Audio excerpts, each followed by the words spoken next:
حاضرین کرام، صدائے بدائے علم بدیع میں سے ہمارا آج کا موضوع ہے صنعت غیر منقوط۔ غیر منقوط کا مطلب ہوتا ہے بغیر نقطوں والی صنعت۔ اسی صنعت کو صنعت عاطلہ بھی کہا جاتا ہے، اسی صنعت کو صنعت مہملہ بھی کہا جاتا ہے۔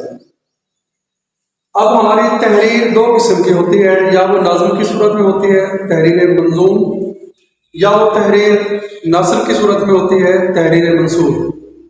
اس لحاظ سے صنعت غیر منقوط کا استعمال یا اطلاق بھی دونوں طرح کی تحریروں پر ہوتا ہے۔ ایسی شاعری جس میں نقطہ نہ آئے، ایسی منظوم شاعری کو بھی صنعت غیر منقوط کی شاعری کہیں گے، اور ایسی تحریر یا نثر جس میں نقطہ نہ آئے، ایسی نثر کو اور ایسی تحریر کو بھی ہم غیر منقوط صنعت کی تحریر کہیں گے۔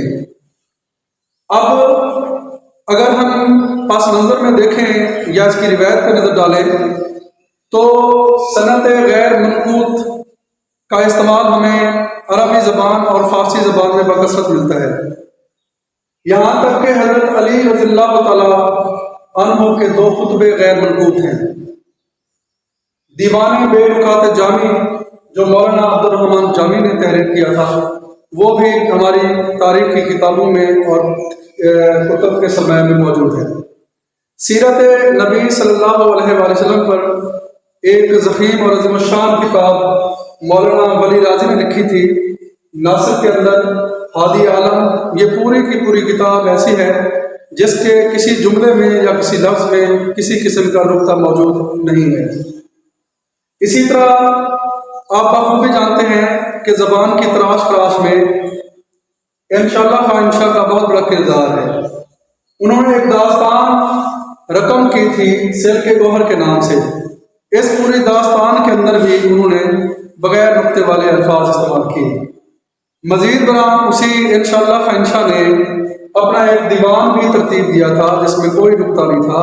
اس دیوان کا نام انہوں نے دیوان بے نقط رکھا تھا۔ حال ہی میں وقار حلم سید صاحب کی کتاب منظر عام پر آئی ہے، یہ ان کا شعری مجموعہ ہے، اور اسے مرصع حلم کے نام سے انہوں نے موسوم کیا ہے۔ حاضرین گرامی، آپ غور فرمائیے کہ یہ تو وہ میں نے چند کتابیں آپ کے سامنے پیش کی ہیں جو مکمل کی مکمل غیر منقوط ہے۔ اب ایک کثیر تعداد ہمیں شعراء کرام کی ملتی ہے اور نثر نگاروں کی ملتی ہے جنہوں نے چھوٹی موٹی تحریریں غیر منقوط انداز میں لکھی ہیں اور تحریر کی ہیں۔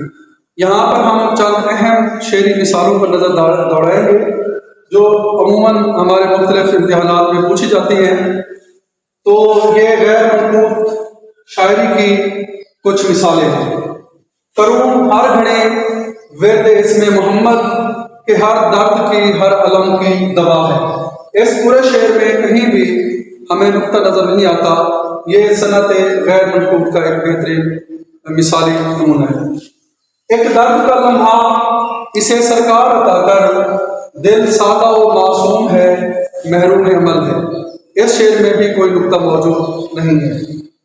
دو عالم کی حرص و حوث سے الگ ہے آسودہ ہر دم گدائے محمد۔ اس شعر کے اندر بھی آپ کو کسی قسم کا نقطہ نظر نہیں آ رہا۔ آسمان سے لوٹی ہے کامرہ کہاں ہو کر، اڑ رہی ہے عرصے سے آہ دل دھواں ہو کر۔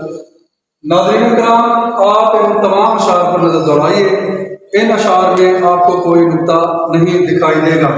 دوبارہ ریپیٹ کر دوں، ایسی شاعری یا ایسی تحریر جس میں کوئی نقطہ نہ آئے اسے ہم کہیں گے یہ صنعت غیر منقوط کی تحریر اور نثر ہے۔ اسی کا نام صنعت عاطلہ بھی ہے، اسی کا نام صنعت مہملہ بھی ہے۔